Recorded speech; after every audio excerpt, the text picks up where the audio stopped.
is up, and it's good. You're listening to The Extra Point,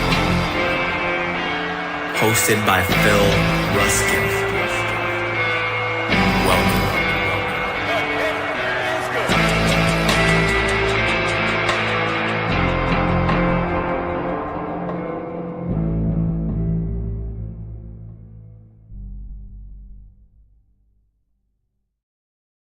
Yo, what up, what up? Welcome to another episode of The Extra Point. Got my guy Kendall hanging out as usual. Kendall, what's up, my dude? How we doing, man? It's a wonderful night to be talking some Dynasty. I always love to slow it down, calm the redraft nerves, and get back to playing long on the market, you know? Yeah, I know. We were just talking backstage actually about the old waiver wire for those redraft leagues, and it's not always my favorite. It can be a grind, as they say. So I don't know if people know this. If you're listening to the show, feel free to judge me all you like, but I am a big fan of the Great British Baking Show. Kendall, I don't know if you are also a fan. That's always on the living room TV, for sure. Love that. So, they always have a theme, right? It's bread week, it's this week, it's that week. So I took a little page out of the Great British Baking Show, and it is wide receiver week because I love my wide receivers. So no quarterbacks this week, no running backs, no tight ends. But question at the top before we jump in and discuss all these awesome wide receivers. I really am curious in redraft. Would you rather play in a league? I know it's a Dynasty show, but would you rather play in a league in redraft where you have to start a tight end? Or would you rather have a tight end as an option and get an extra flex spot? I'm gonna stick to I want everyone in a league I'm playing with to be forced into the same mental exercise that I want to, and I want to come out on top of that. So I'm gonna go with I want the tight end roster spot because I think I can pick my forced bad decision better than the next guy. Yeah. Right. You know what I mean? Like I want them to also have to take a tight end. And I'm usually a late tight end guy, and I feel like I've been able to make that work. But me and you are long-term Jake Ferguson guys, right? Yep. You can't be a long-term Jake Ferguson guy and not be like, no, we're drafting tight ends, and I'm going to draft them in the 12th, and they're going to be fantastic and outperform their ADP by about 2 rounds. It's going to be great. Yeah. Sign me up. I'll take the misery.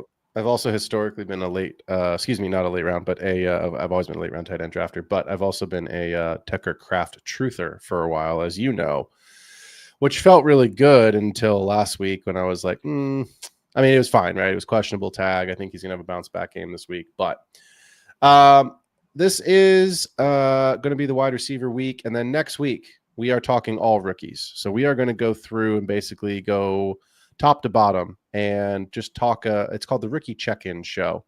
And that's exactly what we're going to do. We're just going to kind of check in, right? Where do we feel really good about some investments? Where do we feel like some investments still have time to develop and mature? And are we nervous about any investments that we've made? Because Dynasty, not unlike the stock market, it's a portfolio. We got to diversify. We got to have a little bit of everything. We can't be all in on Ashton Genty and then whoopsies, maybe a whoopsies. We'll see. We've got to have a diverse portfolio within our Dynasty roster. So next week will be the Rookie Check-In Show. And then week 5, so not next Tuesday, but the Tuesday afterwards, we will be doing a live draft, and it will be redrafting 4 rounds, single quarterback, 12 team, no tight end premium to try to make it as neutral as possible. But we are going to get 12 of our friends, Kendall, some of the sharpest drafters we know.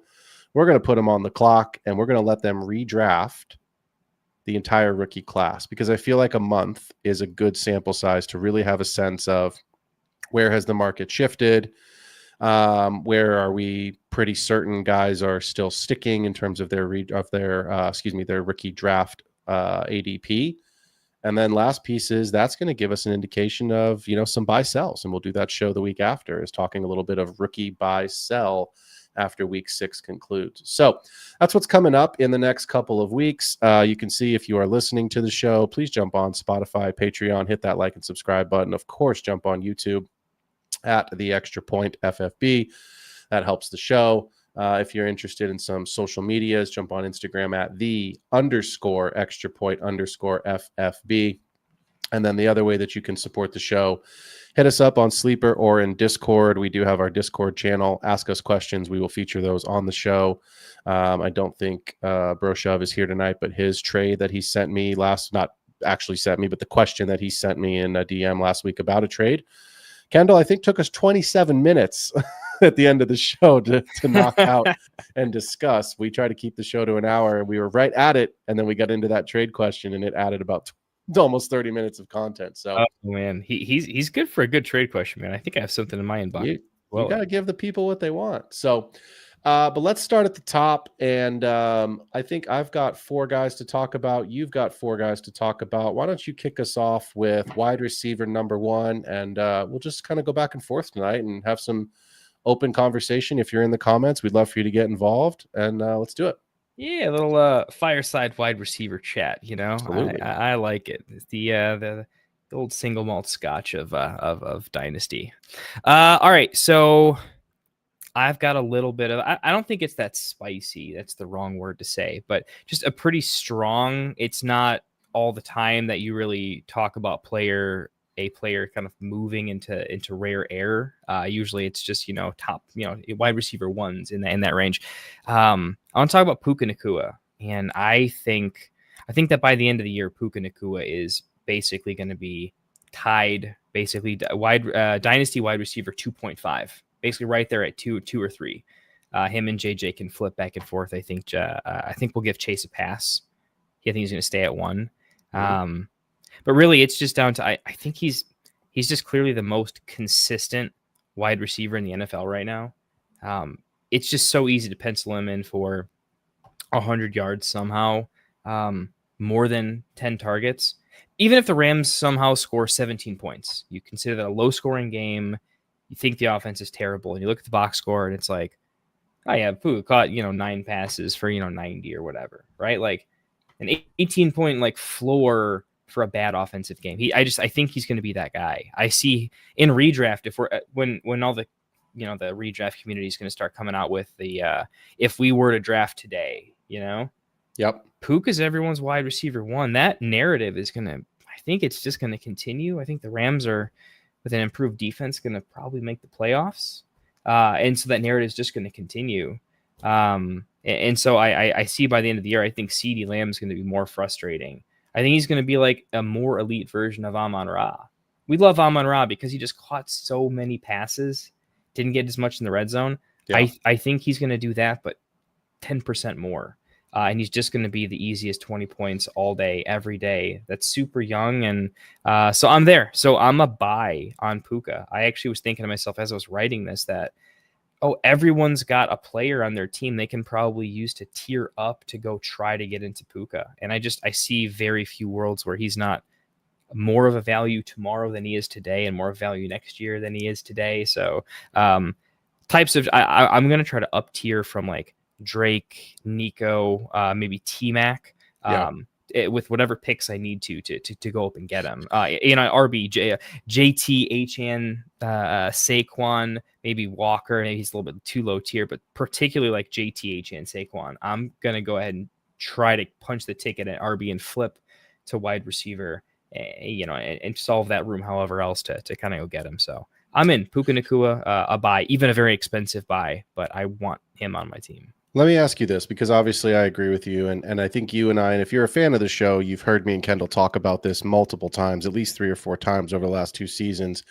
We always, Kendall and I, struggle with the correlation, or I'm going to actually say the lack thereof, between Puka and Stafford, right? The last 2 seasons in redraft, we've seen Puka be a back end or a mid first round pick consistently. In Dynasty, he's going in that same range, right? But somehow Stafford's always available in the 12th. And so we always have this correlation of, well, if you believe that Puka's going to have this wide receiver 1 season, why don't you believe in Stafford? So my question to you is, let's say that this is the end. This is the last ride, Michael Jordan, with Matt Stafford.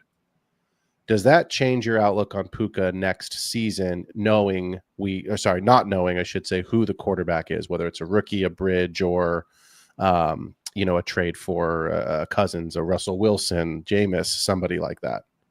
Yeah, so that's kind of the main question. When it comes to evaluating Puka in terms of a dynasty window, right?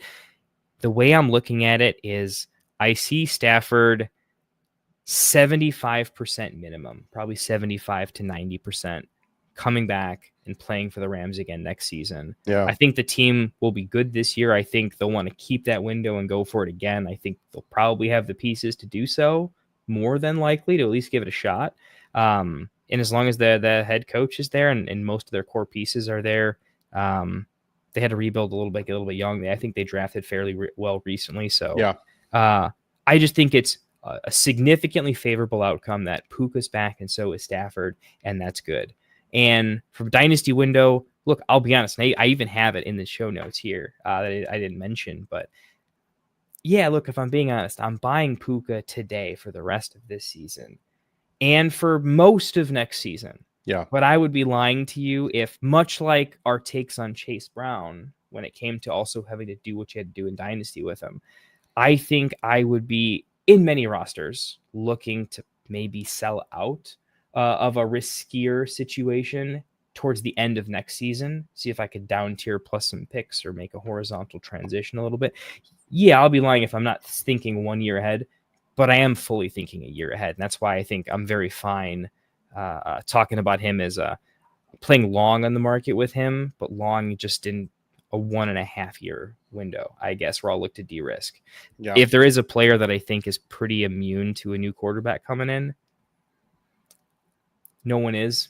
Chase probably isn't. I think he's almost as close as it gets, though, because the offensive ecosystem is already so good. You've seen that sometimes backups can just come in and do good. Watching Mac Jones come into the Shanahan system, I think we can easily see that with McVay as well. I mean, Joe Flacco, we've talked about this last week. Joe Flacco always seems the last 2 or 3 seasons to wind up giving you 4 to 5 solid weeks of fantasy production, which then usually equates to 4 or 5 usable weeks for some of receivers, whichever team he's on. So I see here's where I'm at with Puka. I see a world where he is wide receiver 2 in dynasty startups next year behind. It's hard for me to put him ahead of Chase because of Burrow. If you knew Burrow, crystal ball, if you knew Stafford was going to play 17 and you knew Burrow was going to play 17, I'm taking Jamar Chase. I'm just not going to even go there. But I don't know what J.J. McCarthy is. I don't know if it's Carson Wentz or another backup.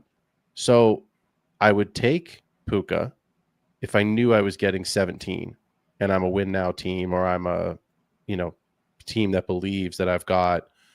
I see a comment about Stetson Bennett in here. So yeah, we're not gonna put our eggs in the Stetson Bennett basket. But I think the Rams historically have done one thing I think better than most teams in the league. They've gone out and acquired veterans that are actually going to help them win and said, forget the draft picks. I think this was the first year this season in 8 or 9 years that they actually had a first round pick.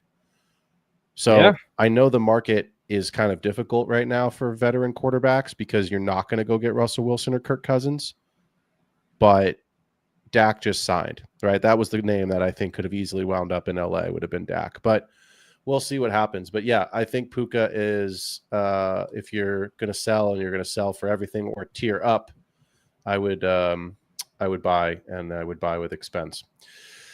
I'm going to start with somebody on the other end of that spectrum. I'm going to start with somebody who I think you can buy low because the price has hit, I don't want to say rock bottom, but pretty damn close to it.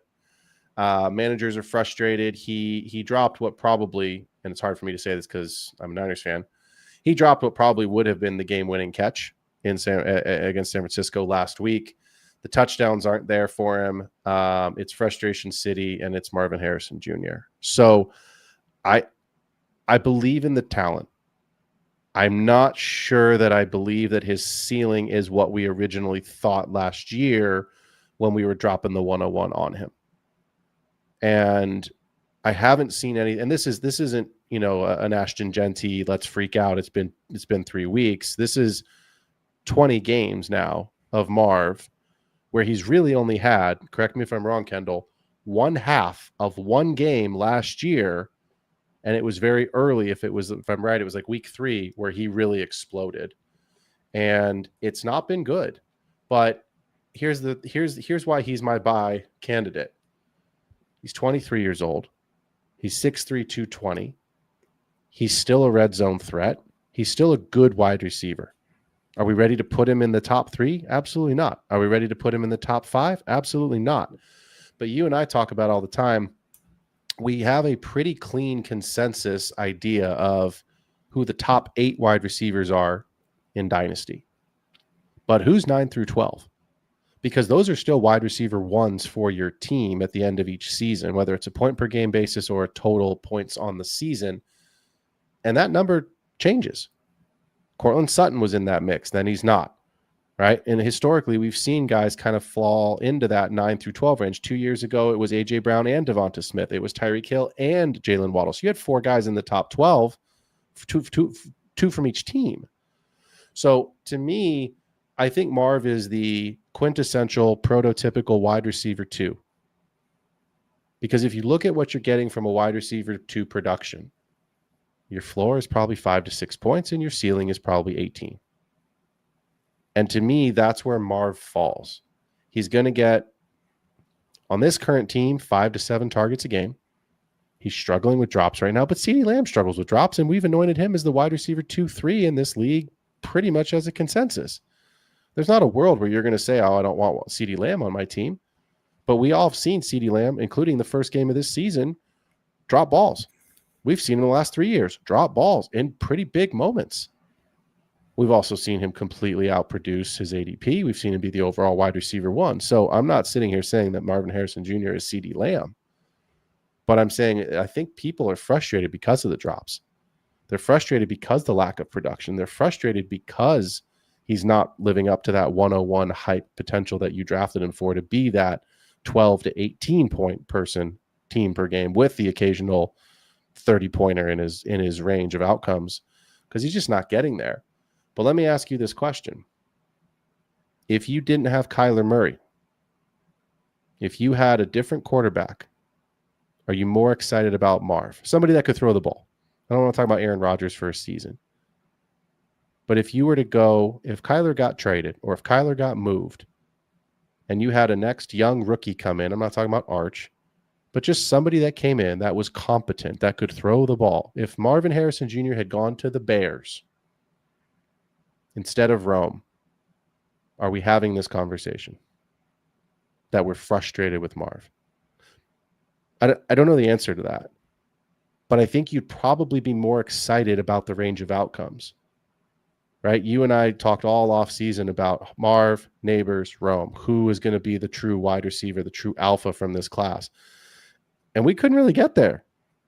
We thought all 3 could be alphas. We said, look, we think all 3 can be in the Jamar Chase, Justin Jefferson archetype receiver. Right now, Neighbors looks the closest to that archetype. Rome, I would put as the second wide receiver in that mix, and I would put JSN ahead of Marv. So right now in that class, you've got 4 guys. Sorry, JSN came the year before, but I'm saying the younger guys. You've got 4 players in the same quote-unquote 101 to 103 range, depending on your league size. And I would say that Marv is a cheaper buy who could still and should still develop. So I think if you're looking for a wide receiver 2, it's an interesting place to try and go get a player who you didn't have to spend the 101 on. I think a mid first gets it done. A late first and maybe a third, a second, a piece on top if somebody really also is a little hesitant. It's like, oh, they're also waiting on the same thing. The breakout could be coming. But like, how long did you wait on Kyle Pitts and you're still waiting on Kyle Pitts? I don't see that for Marv. And this is being recorded, obviously, as a podcast / video cast. Watch the tape back in 3 years, and if Marv is in the Kyle Pitts range, okay, I was wrong.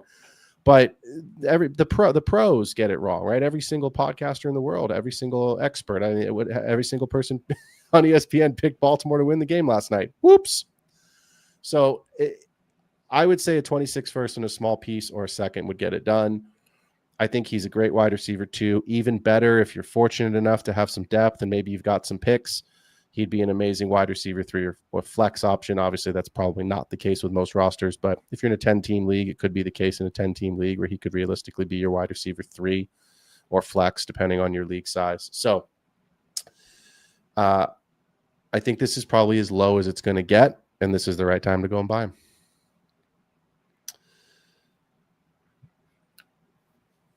As quiet as you've ever been. Either I'm convinced you or you've microphones turned off. No, I was actually I was trying to think in my head, because I've got some players I'll be talking about here. The one I'm going to bring up here in a second. I was actually kind of contemplating because I think they're extremely close in value. The guy I'm talking about is going to be Ladd McConkey. Yeah, let's do it. I was trying to figure out how I would see this, and I like the offense enough where maybe it gets Ladd a little bit safer, but this is an example where I would probably sell Ladd to a Marv owner that the Marv owner wants to find a buy low window on Ladd, basically, where I think in a year or two, or like within a 3-year window, I think Marv is going to outproduce Ladd's value, because I just think I saw him in college. I think he's going to figure it out. Like, I think his pedigree is just too good not to completely fail, and he'll figure it out. I don't think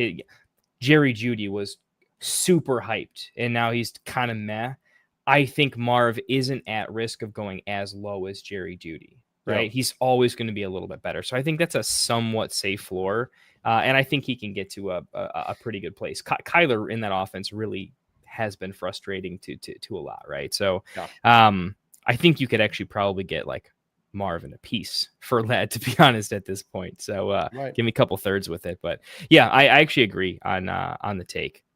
I think the thing that made me think the longest was people seem to hype up rookies so much now in Dynasty. Like, people will find a reason to hype up everything because Dynasty's popular.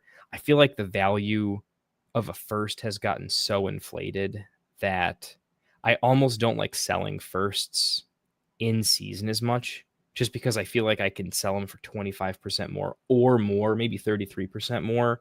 Agreed. During the draft season. Agreed. And I don't know that Marv has a big enough ceiling that I wouldn't rather spin up value on a first. Like, I think there's a lot of, I want to tier up into Marv, and some people are like, fuck it, you're telling me I can get a pick plus something else to look at?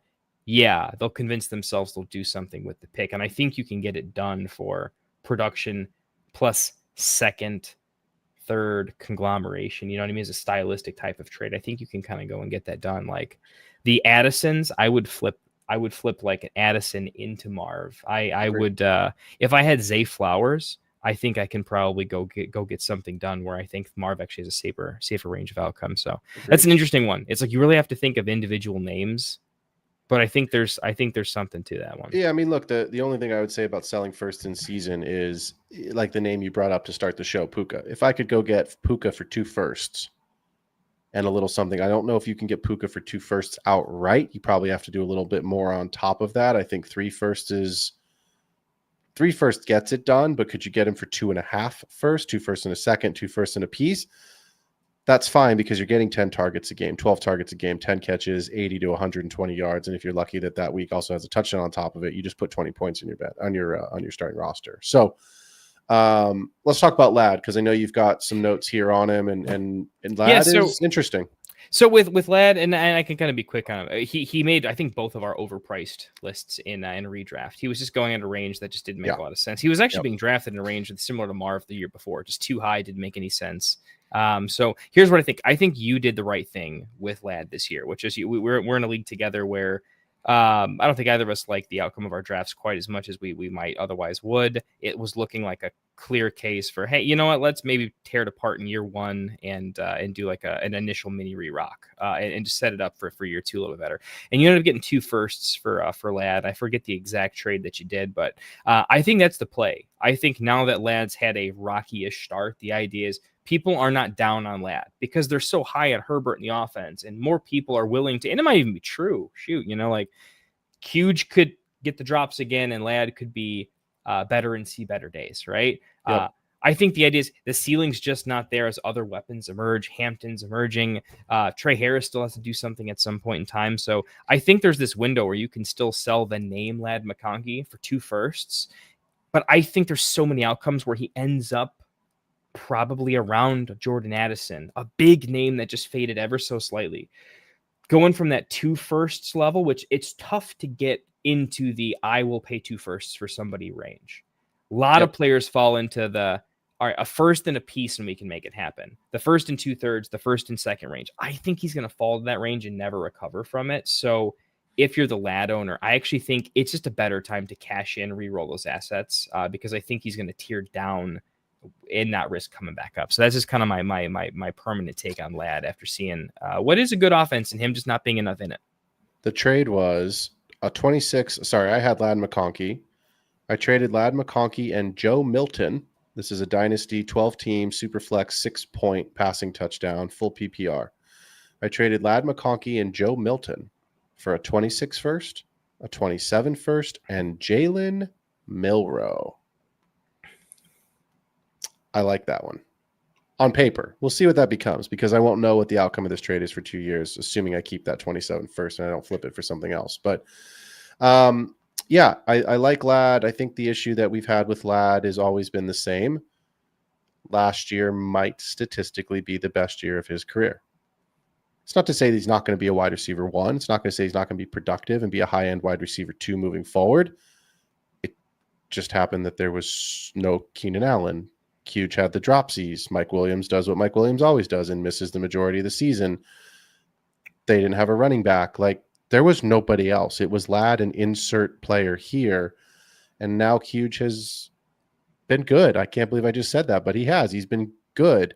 And they have Trey Harris and they have Omarion Hampton. And until last week, they had Najee Harris. So, I think at the end of the day, the volume isn't going to be what it was. The efficiency will be there, but I'm with you. I think if you can cash in on Ladd, you're going to be happy with that. So this next one for me is interesting because it's taken a little bit of time. It's similar to your Ladd McConkey, but I think with a higher ceiling. So I think you can actually get more for him. I think you can. Let me say this because I think people are going to hear this and freak out by what I'm about to say. I think if you are in a rebuild or you need some pieces to clean up other areas of your roster, I would sell JSN because I think this could be a big season for him. And if you can't win with him, then what's the difference if you can't win without him? But what you can do is you can get 2 firsts for JSN. And I think he's one of those pieces where if you can get 2 firsts, or if you're fortunate enough to get 2 firsts in a second and give something else, whatever you want to do, I think that starts your rebuild. And we've talked about this. I've done an entire episode on how to rebuild your team.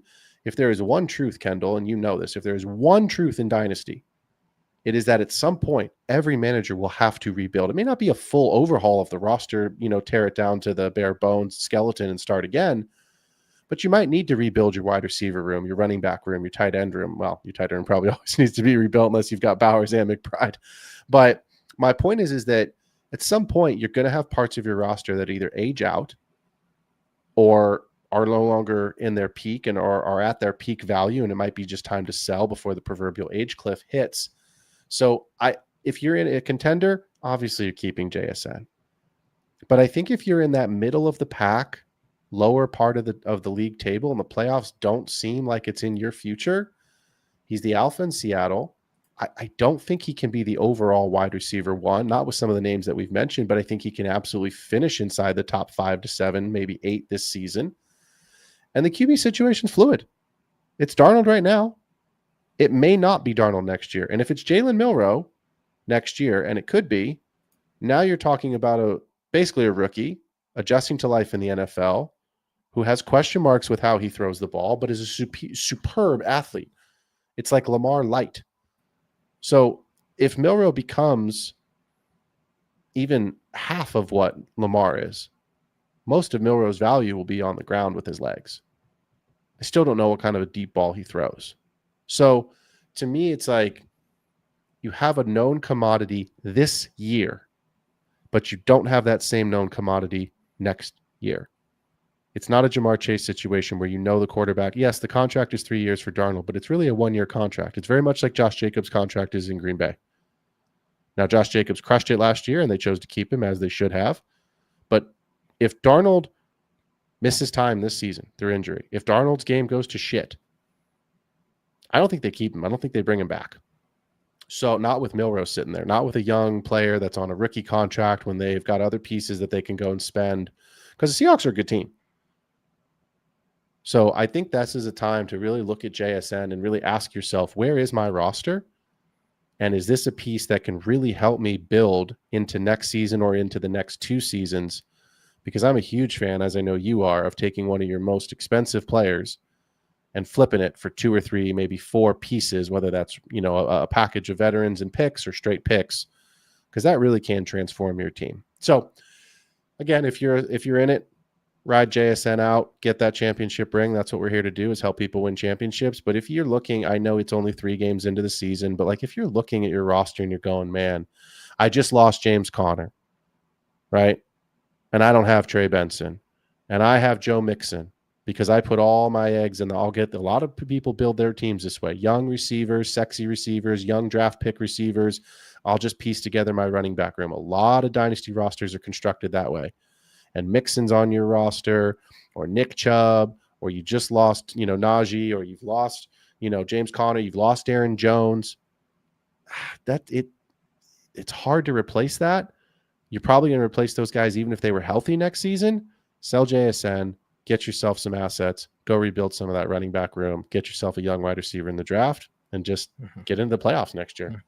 It's worth mentioning, just to capitalize on your point. I'm a big believer in JSN, but a couple things there. One, if you're trading for 2 firsts, often that's next year's first and the following year's first. The point is, you always want to rebuild this year, one year, maybe not 1 year too early, but try to rebuild appropriately and early, because if you draft a rookie, they might need to have a year 2 breakout. They might not hit in their rookie year. So if you're trading for a 2026 first, that person might not hit till 2027. So it can set your entire rebuild back a year if you don't draft a they're ready to compete type of player right now. Like we might see with the rookie running backs this year. They might blossom more towards the very late half of this year into more of a bell cow route next year, right? And specifically when you're trading for 2 firsts, that 27 first, that class is looking pretty nice, pretty top heavy, and most teams that you're trading for are going to have a big window. They might still have an opportunity to kind of implode or rebuild themselves by 27. So it's a good window. Because you're going to be able to grab some 27 firsts. So you can do quite a bit with it. And sometimes you got to play the game. I think you said it best when it was just pretty clearly, if you can't compete with it, go take the risk of, can you draft? Ladd McConkey was a first-round pick. He's now worth 2 first-round picks, right? Can you draft 2 Ladd McConkeys that are now worth 4 cumulative 4 first-round picks from 2? You might not hit, so there's a risk there, but if you're not winning, you have to take some risk. Absorb it where there's upside. The reality is that some of these mid-round firsts can be just as valuable as the early round firsts. Who would you rather have right now today? Tet McMillan, who is the 104 consensus, Travis Hunter, who was the 103 consensus, or Emeka Egbuka, who was falling to the 107 to 109 range, or Marvin Harrison, or Marvin Harrison. You can go a year out with it, right? Yeah.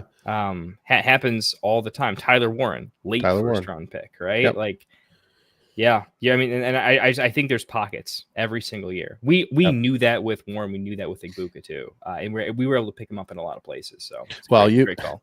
Watch and listen to the show, because Kendall and I said multiple times during offseason, Emeka Egbuka is the wide receiver 1 in this class, and so far he is. I just want to pause because we have two more receivers each to get into, but you mentioned earlier about guys starting to blossom late. Andre has a comment here in the chat for us here. Starting to lose hope for Ashton Genty fantasy-wise because his O-line is just awful. Andre, don't panic. Yes, it's not been great, but Kendall just said it and said it perfectly. It may take him a while to get there, right? We've seen plenty of players whose breakout doesn't come until year 2. We're seeing Rome Odunze right now, whose breakout is happening. We're seeing Jamison Williams, who's in year 3, who had a mini breakout. Excuse me, he's in year 4. Mini breakout last year because he was injured coming out of the draft, and then he had the gambling issue with the suspension, and then it was a really good season, and now it's also so it's like, be patient. It's 3 games. This is not a chicken little sky is falling situation. Yes, the O-line is awful, but it's if you believe in the talent and you believe in the player, good things will happen. So we're going to talk about in the 2-minute drill tonight, we're going to talk about somebody who your buy window is right now, because if you don't, you're going to miss out. So Kendall, let's get into your third wide receiver. This is you've got on the show sheet here as a buy for you. Let's talk about your third wide receiver. Yeah, not sexy. You could call it a soft buy, or just I like to have some names that are value centric because you don't always have to be talking about firsts and big deals. It's Chris Olave.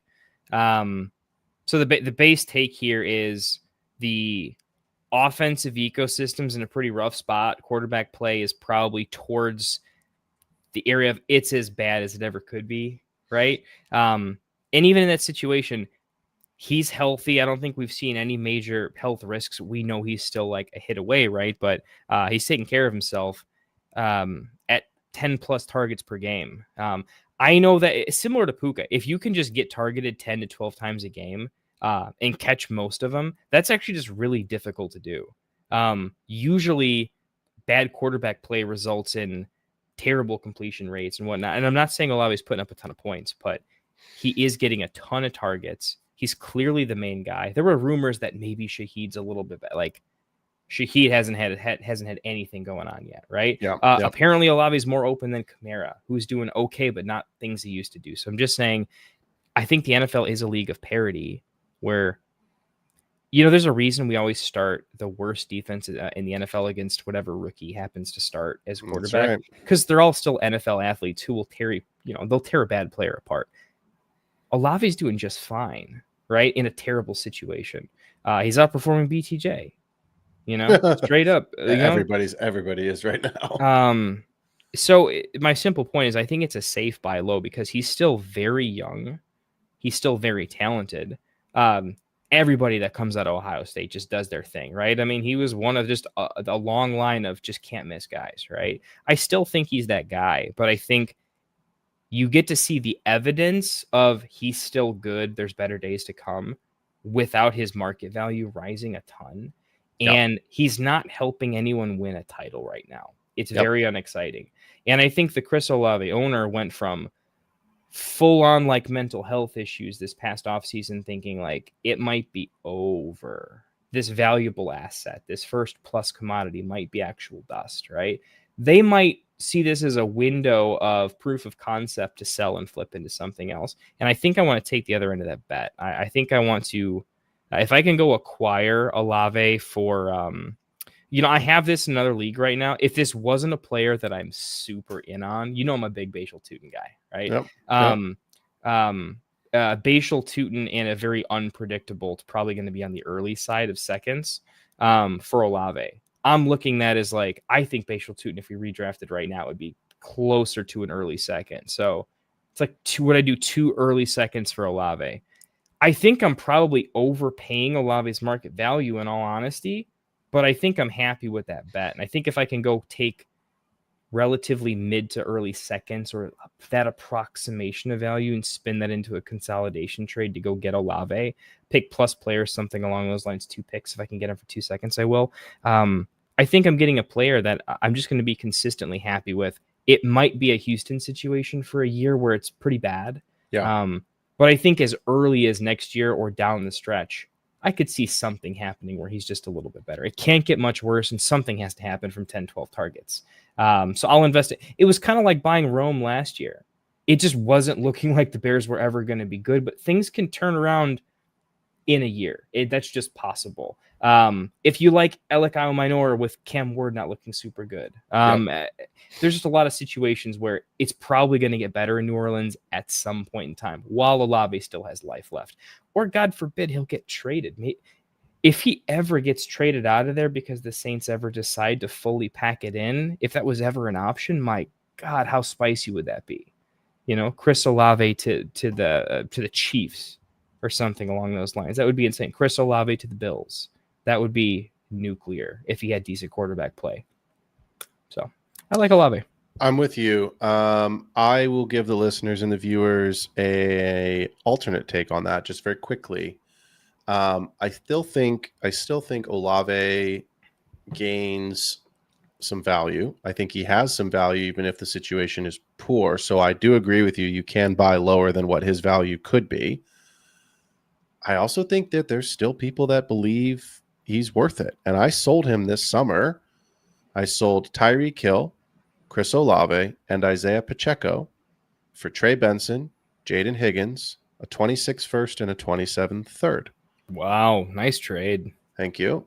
And so for me, it was I wanted to get Tyreek Hill off the roster for obvious reasons. The age cliff, the chaos, Tua, the Dolphins. It's just if it smells like stinky fish, it's probably stinky fish, and it is. Sure. Pacheco, as much as I like the story and he's fun, the production just I don't believe is going to be there. And so far through 3 games, I've been proven right. The production seems to have completely gone away in favor of old ass Kareem Hunt. Yeah, and so in my didn't come.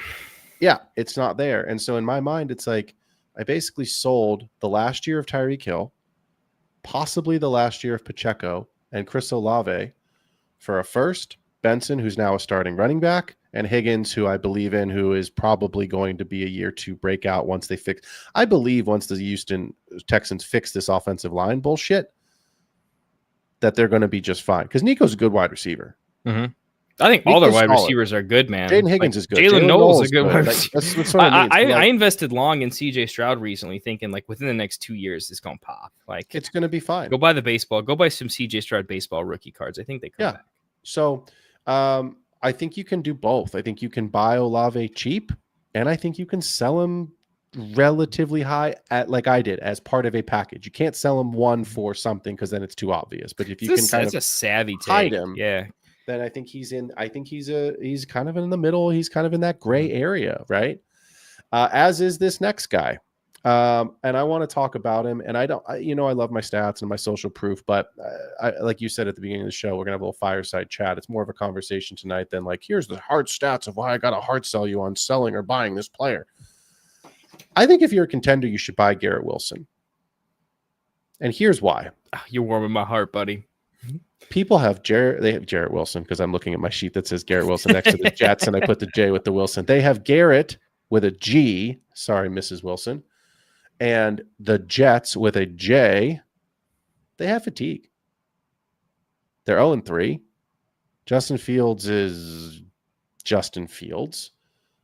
I don't know what this team's going to look like from an output perspective, but let me give you some numbers because I know people need them, and I love them.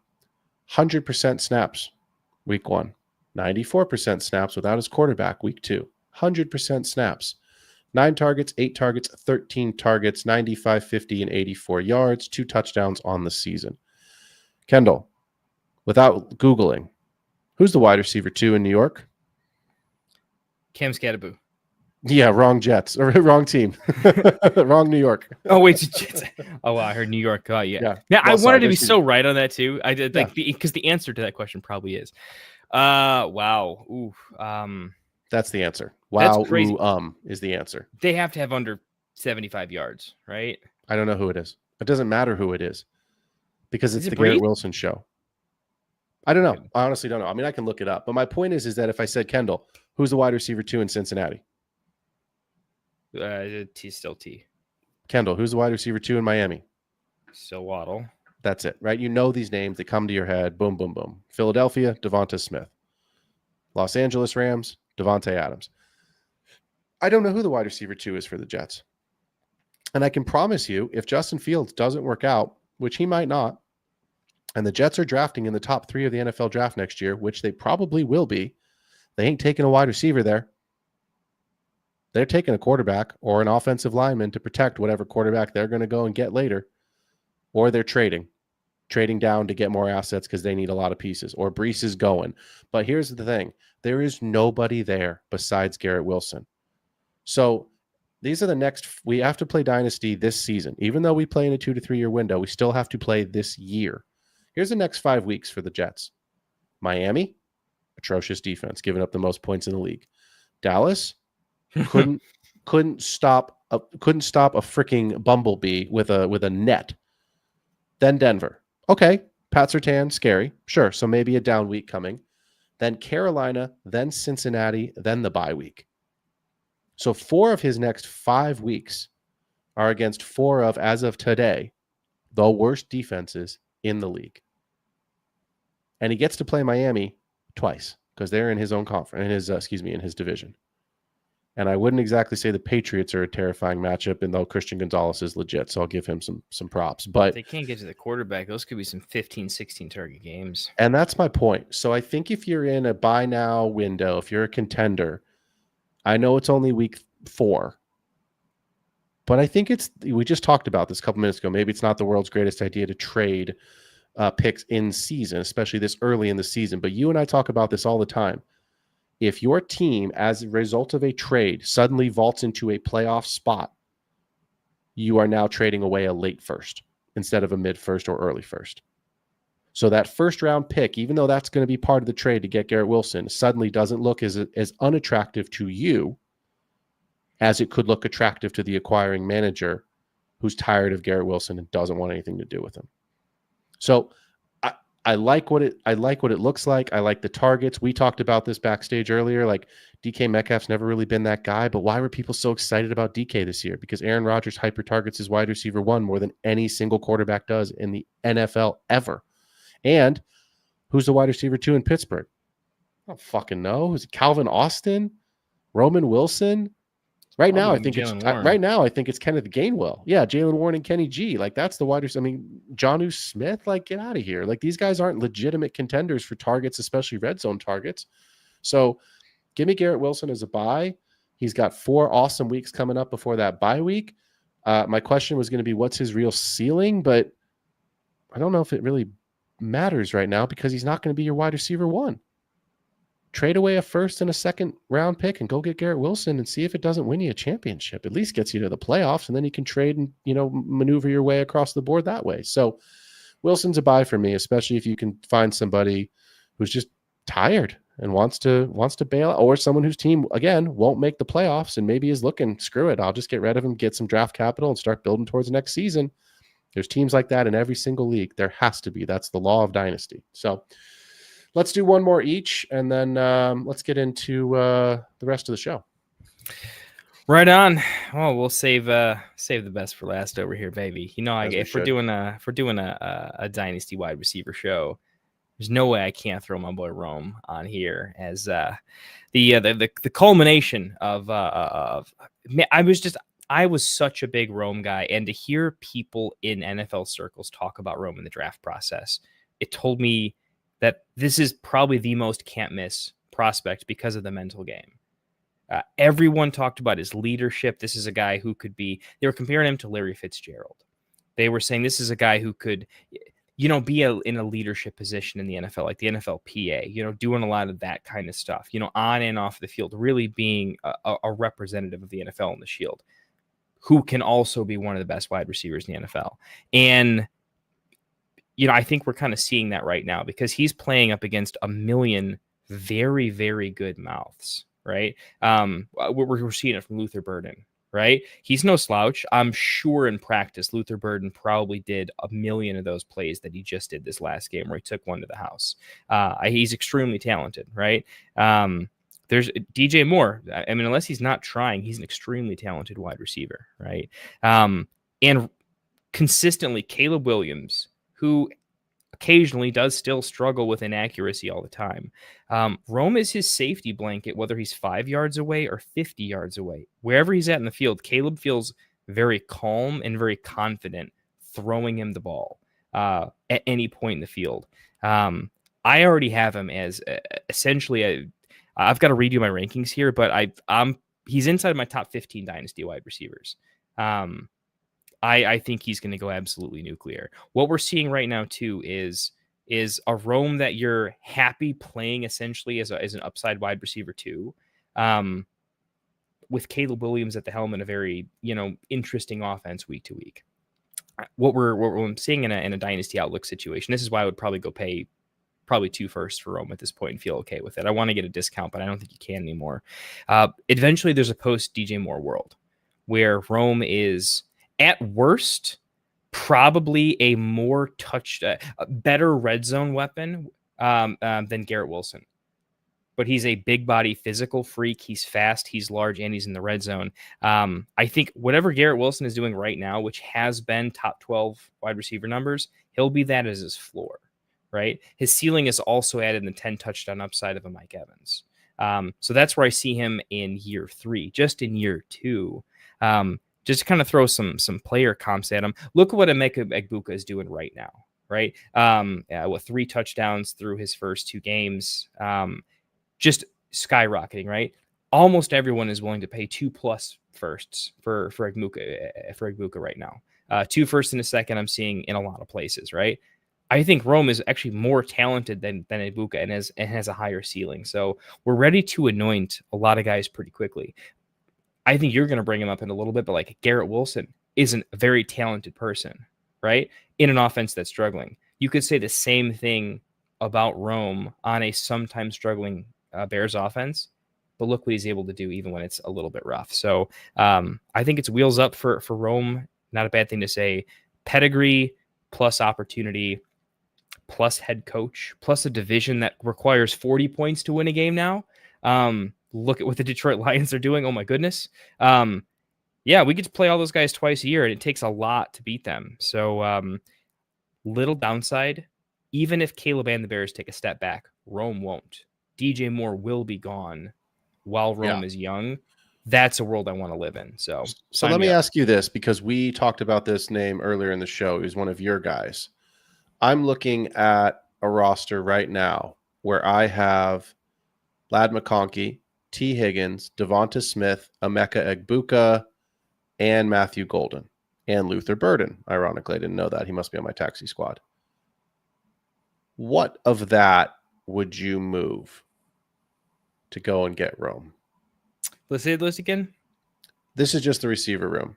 Ladd, T. Higgins, Devonta Smith, Egbuka, Matthew Golden, Luther Burden. I've got some other receivers, but those are the real names. I mean, Rome's at the point where I'm looking at like Ladd. Are you looking to package one of them or multiple? Because Ladd plus Devonta Smith to get Rome and a pick back would be fantastic. I have 2 firsts, 2 seconds. I have 2 firsts, 3 seconds, and a third in this league. I would like to move Ladd plus to go get Rome. I think that out of all those names, T is a hold where you can't flip him at this point. Can't flip him. Egbuka, you might as well just keep because you're not really making too much of a. I'm not giving him. What's the point in selling him at this point? You might as well keep. So Ladd's the depreciating asset that's Ladd's still worth sacrificial lamb here. Yeah. Yeah. I think you probably have to pay up at this point. Like the Rome owner is going to see, hey, Rome really good, Ladd arrow a little bit down. You're going to have to pay up, but I like Ladd. I think it's worth the pay up. In a year, though, you're not going to mind the couple of seconds or shoot even the late first at this point. Honestly, it might be worth it. I'm going to start with Ladd in a second here and see if that even gets the conversation going. So yeah, I wouldn't reach to the first. And if I was doing a first, like I believe in it is enough that if you gave a late first, I would want at least a second, probably a second and a third back. Yeah. But I would still do it. I would prefer to give 2 seconds than give a first and get a second and a third back, but it's right in that realm. Yeah, I think Ladd in a second is going to be the offer here, and we'll go from there. So I'm going to move on. I wanted to talk about this guy, but I'm going to save him for another show because I think there's more to this conversation than, to be fair, than I think we have time for. There's some questions here in the chat we need to get to. We've still got a couple more segments of the show. So I'm going to skip my last guy tonight. I'll just say the name, and we'll let the listeners DM us, put some stuff in Discord, mull it over as you will. Drake London. Sleep on it. And get in the Discord. Get in the Discord, and we'll discuss. Before we get into the next segment and before we get into some of our questions, we need to do a quick thank you. We need to talk about our good friends here over at Underdog. Underdog is the best and easiest place to play fantasy sports. We enjoy their best ball draft tournaments and live stream them all off season. Best ball leagues are leagues where you draft your team, and that's it. There is no season-long commitment, no waivers, no trades, no weekly lineup setting. You can draft hundreds of teams if you'd like, because it doesn't replace your redraft or dynasty or even your managed teams. If anything, it helps prepare you to understand player values and ADP for your regular home league drafts. Now that we're in season, I know, Kendall, you and I both do this, but we like their pick'em contests where you simply pick higher or lower on player stats like total yards and touchdowns. Play just $5 and get a $50 in bonus funds when you sign up and use the code GETRIGHT. That's GETRIGHT. Not only can you sign up with that code, but you'll receive a 50% deposit match, now up to $1,000 in bonus cash. Love our friends over at Underdog. Always like to give them a quick shout. Let's jump into the B segment here. Look, I talk about this every week. There's a couple things that I look for each week, and I want to review those really quickly because otherwise, what's the point in bringing them up? Last week, I was looking for three things. I was looking at the ceiling cases for Chase and Higgins with Browning at quarterback. How long were you looking at this one before you knew? Well, I would think it was the second pick six where I said Jamar. How long before Browning is an irrelevant point part of this question? It would floor me if they don't do one of four things. Ready? Trade for Kirk Cousins. Trade for Jameis Winston. Trade for Russell Wilson. Yeah. Because you don't need three quarter. Jackson Dart is now the starter, and there is no reason to have three quarterbacks in New York. Or option 4, go find Jalen Milroe. Go get Shador. Now you're not going to get Shador because he's in your own division, but like go find a young rookie and just say we're going to run. You know what I mean? Like that's the least likely case. But I don't understand. I understand the Kirk Cousins thing because the contract is a monster, and you've already paid Burrow, you've already paid Chase, you've paid Higgins and Hendrickson. You're out of money. So I do think that that Cincinnati is not the right spot for Atlanta to trade Cousins. But Russell Wilson could honestly walk into Brian Daboll and Joe Shane's office this week and go, I'd like my papers, please, because I don't want to be here anymore. And they would say, thanks, Russ. See ya. Don't let the ball hit the goalpost on the way out. You get a point there. I'm still concerned. I'm not as concerned for Chase because he's Jamar Chase, but I think if you're a T. Higgins owner in Dynasty, you might have to chalk this up to a lost season. I would do this, and I said this last week. I would go look at trading T. Higgins in Dynasty for Jalen Waddle, for Devonta Smith, for George Pickens, for somebody in that same tier who has a contract, who's young, who has a similar ceiling, because it's Dynasty. Now, Pickens would be harder, I think, right now because Lamb is out. I would trade Higgins for Devonta Smith if I could, because I think their range of outcomes is probably about the same going forward anyway. And I'd rather have the guy who's got the healthy quarterback and has the higher ceiling for this season, especially if I'm a contender, because that's a flat tier. I was looking last week at week 2 outliers. I'm going to keep this every week as the outliers. Hunter Renfrow, is he remainder thing? No. Troy Franklin, was he good because Sutton was absent last week? Yes. Chris Brooks, is he the RB2 in Green Bay? Nope. I was looking at KW3, or as some like to call him, K9. I can't get on K9. It makes me think of a dog, and I want to just keep calling him KW3. Agreed. Week 1, 40% snap share, 10 for 20, no touchdown. Week 2, 35% snap share, 13 for 105 and 1. Does the stat line tell the story? Yeah, because that is what Kenneth Walker is doing right now. I think you can continue to stick with Kenneth Walker, but just expect low volume, high efficiency. Kendall, did I lose you? Looks like I may have lost Kendall. Well, he won't be here to time me, but we are going to go ahead and jump right into the 2-minute drill. I will put my own timer on tonight so that I can stay on time right here. But this is the 2-minute drill. Starting now. The 3 things I'm watching for this weekend. Number 1, what is Trey Benson's role? James Conner, as we know, is done for the season. Benson is now the RB1 in an offense that features Trey McBride, a little bit of Marv, and to be fair, little else. So is he a touchdown ceiling play or is he a volume play? My gut says that Benson is probably, for these first couple weeks, still a touchdown or you're disappointed type play.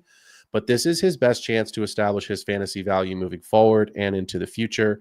At the end of this season, Benson has a chance to really be an ADP riser. I'm looking at my week 3 outliers. Tyquan Thornton. Yes, it's been short term, but is he really going to be the wide receiver in Kansas City? I expect his role to diminish once Worthy and Rice re-enter the lineup, but if you have him, trade him away now. Go get yourself a 3rd-round rookie pick this week before Worthy and Rice come back. Hunter Henry went 8 for 90 and 2. He scored me 30 points in a tight end premium league last week. He does still pose a red zone threat. So I think if you're a win now team, you can still trade for him in Dynasty. It's not going to cost you much, and it might be the difference between getting a championship or making the playoffs and not.